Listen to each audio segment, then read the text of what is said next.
Hi, I'm Hicham Yezza. I'm the editor-in-chief of Ceasefire magazine. Earlier this evening, I caught up with Wadah Khanfar, the former head of Al-Jazeera, for an interview after he gave a talk on saving the Arab revolutions, which was chaired and moderated by Mehdi Hassan from the New Statesman.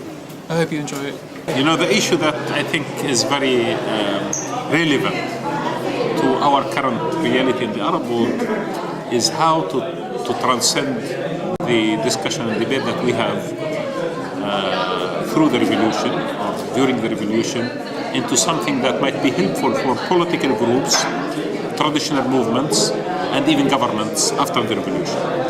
The networks that were established by the youth have profound impact on the way that politics and social life was conducted during the revolution.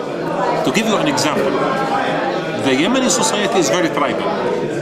However, through the process of networked reality, the Yemeni society itself became flat.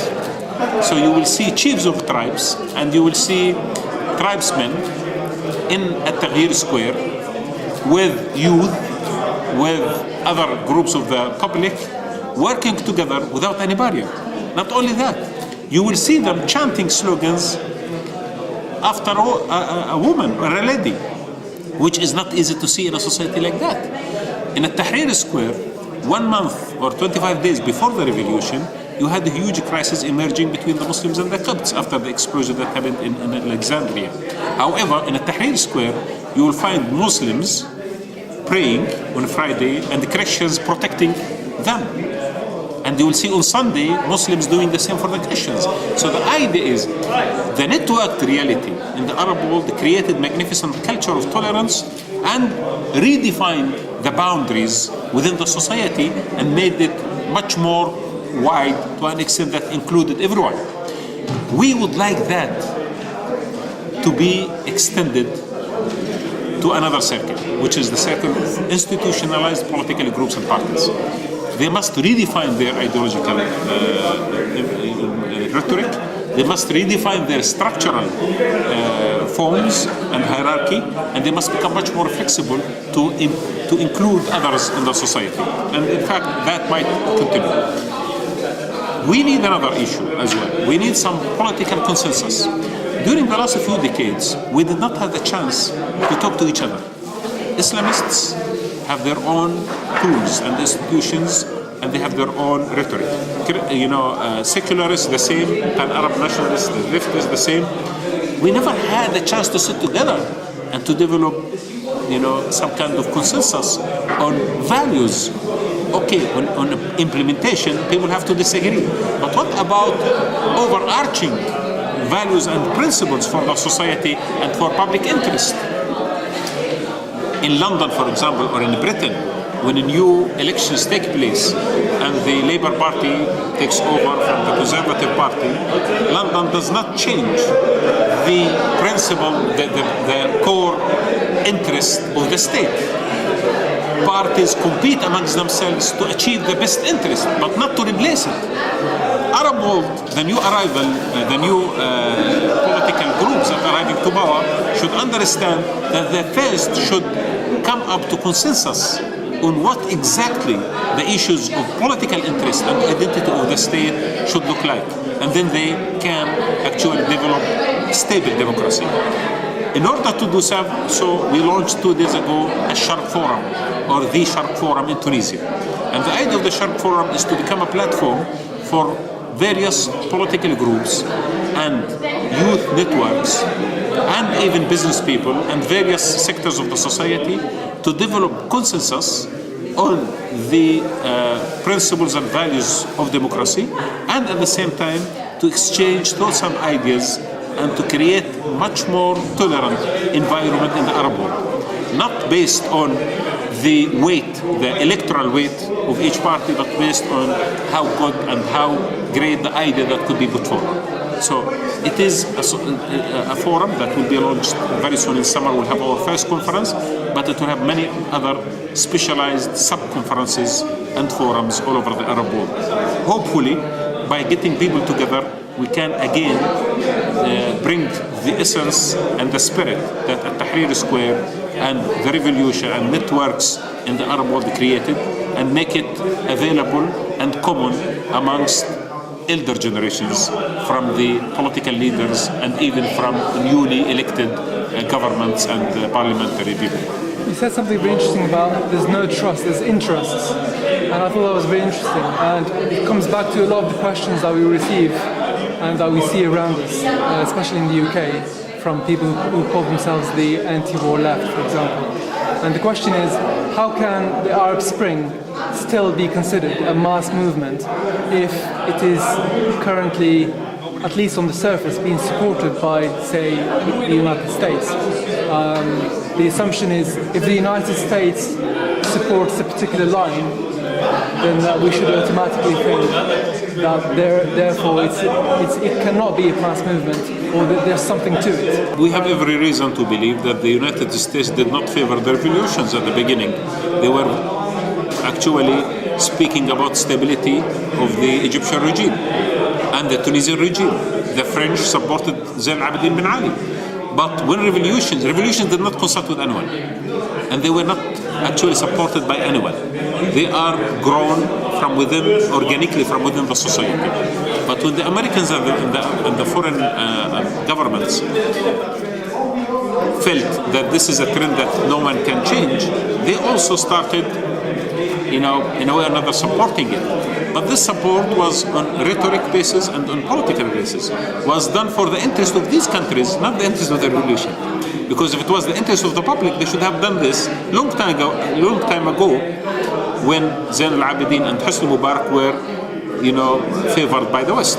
So in my opinion, what the Americans did and what the Western governments did was for their domestic, image, and also because they felt that they need to have much more positive relationship with the masses of the Arab world, because the masses right now are in control. So they did it for their own interest. And the revolutions today are not really supported by Western governments. Because as I told you, they promised $34 billion for Tunisia and Egypt. None of that was delivered so far. So still we need to see what kind of support Western governments might really give to these governments. I can judge mostly from what happens in the UK in terms of what people are saying, especially Arab youth, students, the new generation. And around Syria, for example, there seems to be some sort of internal conflict within a lot of people. On the one side, clearly wanting democracy and wanting to do something to help what they see as a legitimate uprising being crushed by force. But on the other, finding that from the Libyan scenario, many people are thinking this is in a way different from the Egyptian scenario. The Libyan scenario for them is regime change in a way that is different from, say, the equation you pose, which is power. Correct. Between people and the regime. I agree with you. Everyone was wishing that the revolution in Libya will continue peacefully, and it will reach its destination without any foreign intervention. But there is a very important thing that, frankly speaking, everyone in the region knows. That night, when the forces of Gaddafi approached Benghazi and they were about to catch the city, we were in front of a potential massacre. The mood in the Arab world and in Libya was to call for foreign intervention to stop the troops of Gaddafi from entering Benghazi. So the foreign intervention in Libya was called upon by the Libyans and by many Arabs in the region, which is exactly contrary to what happened in Iraq. When the Americans interfered in Iraq, most of the people in the region were against that. So the result of it, right now the NATO has gone out of Iraq, of Libya. And the government right now has been formed, and they are now going through a democratic process. I don't really feel, to be frank, that the foreign intervention, which we did not like, none of us did like, but unfortunately it was a necessity, as I said, to protect civilians. The foreign intervention will not continue in Iraq, and it has not continued in Libya, and hopefully the country will go through reconciliation and rebuilding of the society. And I am optimistic that the Libyan society right now is aware of what should be done in order to reach new consensus as well, especially between tribes that fought on both sides. And I feel that they have started to really come together and to have national reconciliation, which in my opinion will lead into much more stability.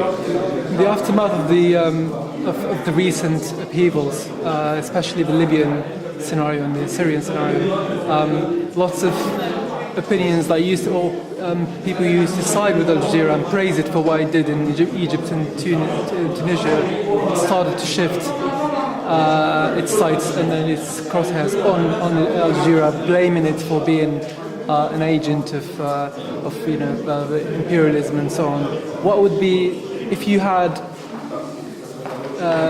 one opportunity to say, this is, I think, the best reason why we shouldn't believe or why we shouldn't take for this the last 15 years, what do you think is the best argument? The last 15 years, Al-Jazeera did not change its editorial policy. From the day that we launched this channel until now, Al-Jazeera adopted philosophy of one direction, which is giving the opinion to everyone, and at the same time to also look at the direction where the public interest, or the, let us call it, the pulse of the nation is going. That kind of policy at the beginning was favored by the Americans and the Western governments by looking at Al Jazeera as a voice of democracy up to 2001. In 2001, the Americans changed their opinion. They started looking at Al Jazeera as a threat, and they bombed our bureaus and they killed our journalists. Then after that, we did not change. We continue doing the same. And then after that, we continue supporting democracy and freedom of expression in the Arab world until the revolution started, when the West actually gave up on democracy and whatever. So in my opinion, we did not change. The philosophy was the same, supporting democracy, freedom of expression, and becoming, the voice for the voiceless. This is what we did. That has not changed. The West changed. The West changed from supporting democracy up to 2001, supporting authoritarian regimes up to the beginning of the Arab Spring, and now they are shifting.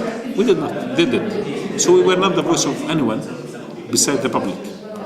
And why will we be the voice of the Americans? For what reason? Or the voice of imperialism? For what reasons? When they killed us, when they bombed us, and when they were conspiring to bomb Al Jazeera headquarters in Doha, we did not change our opinion. We did not change our editorial policy. Why today we are going to change it? There is no reason. To bring it to the personal, now you've moved on from Al Jazeera and you've started your own project. And my question is very simply, where do you see yourself in 5 years' time?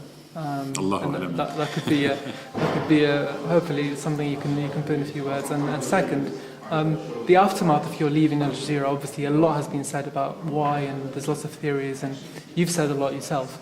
Is there anything you think new, basically? I can make a breaking news. So if you can combine those two.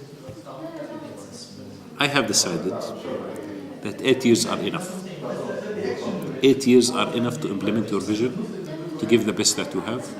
Then you start a routine, and you start, repeating yourself. And I thought it is not fair for myself and for Al Jazeera to continue. That was my decision. Where am I heading?